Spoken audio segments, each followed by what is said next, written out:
بسم اللہ الرحمن الرحیم۔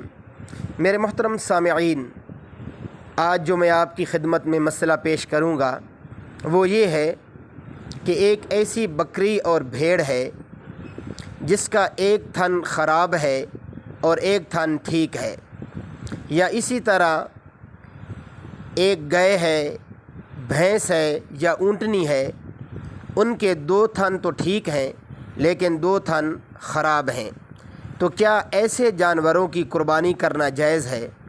تو میرے محترم سامعین، اس مسئلہ کا جواب خوب توجہ سے سماعت فرما لیجئے کہ ایسی بکری اور بھیڑ جس کا ایک تھن تو ٹھیک ہو اور ایک تھن خراب ہو، تو ایسی بھیڑ اور بکری کی قربانی بالکل جائز نہیں ہے۔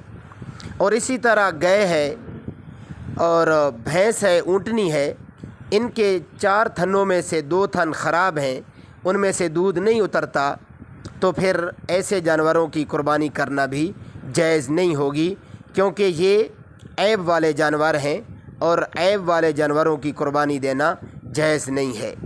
اللہ رب العزت عمل کرنے کی توفیق عطا فرمائے۔ وآخر دعوانا ان الحمد للہ رب العالمین۔